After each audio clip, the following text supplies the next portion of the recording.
అందరికీ నమస్కారం. Telugu astro today ఛానల్కి స్వాగతం. ధనుస్సు రాశి వారికి జరిగే శుభాలు అశుభాలేంటో తెలుసుకుందాం. ఈరోజు మీరు సరదా కోసం మీ ప్రేయస్తో బయటకు వెళ్ళి సినిమా రెస్టారెంట్ల కానీ చివరికి మీ దగ్గర ఉన్నటువంటి డబ్బును మొత్తం ఎప్పో చేస్తారు. జాగ్రత్తగా ఉండండి. డబ్బును ఈరోజు మీరు ఆదా చేస్తే అది రేపు మీకు పనికి వస్తుంది. మీరు అంతర్గత పనులలో కొంత సమయం గడపడం ద్వారా మీకు బాగా తెలిసిన మరియు శక్తివంతమైన అనుభూతి అనేది ఈరోజు కలుగుతుంది. వృద్ధుల గౌరవం కొరకు మీరు ఈరోజు ప్రయత్నాలు చేస్తారు. వారి ఆశీర్వాదాలు తీసుకోవడానికి వారికి బట్టలను మీరు ఈరోజు కొనిపించడం ద్వారా మీకు మేలు కలుగుతుంది మరియు సహకారం మీకు అదృష్టంగా ఉంటుంది. సభలో ఏదైనా మతపరమైన కార్యకలాపాలు కూడా చేపడతాయి. ఇతరుల సలహాలను అమలు చేస్తున్నప్పుడు మీరు దాని అన్ని అంశాలను కూడా ఆలోచనలో ఉంచాలి. మీడియా మరియు కంప్యూటర్ సంబంధంలో ఉన్న వ్యాపారస్తులకు ఈరోజు అనూహ్యంగా ఉంటుంది.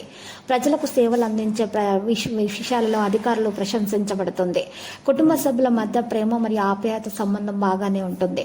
మరి ఈరోజు వ్యతిరేక లింగం వ్యక్తుల నుండి కొంత దూరంగా ఉండండి. ఇంటి సభ్యుల గురించి ఆందోళన అయితే ఉంటుంది, కానీ అదే సమయంలో మరి మీరు ఆరోగ్యం వైపు అప్రమత్తంగా ఉంటారు. ప్రజల ఆగ్రహానికి ప్రజలు తొలగించడం చాలా కష్టమవుతుంది, కాబట్టి మరింత కారణాలకు అది దారితీస్తుంది. మీ కంపెనీకి మెరుగుపరచడానికి ప్రయత్నాలు చేయండి.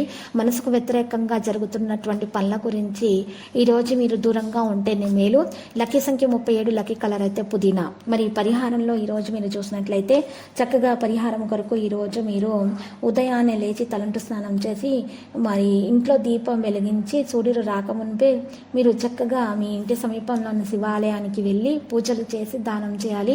ఇలా చేయడం ద్వారా మీకు శుభప్రదంగా ఉంటుంది. ప్రతిరోజు ఈ విధంగా రాశి ఫలాలు తెలుసుకోవడానికి వీడియోని తప్పకుండా లైక్ చేయండి. క్రింద కనిపిస్తున్న రెడ్ కలర్ సబ్స్క్రైబ్ బటన్ ని తప్పకుండా క్లిక్ చేయండి. లైక్ మరియు సబ్స్క్రైబ్ చేసిన వారికి ఈ రోజు ఏదో ఒక శుభవార్త వినాలని నేను దేవుణ్ణి ప్రార్థిస్తున్నాను. Thank you for watching this video.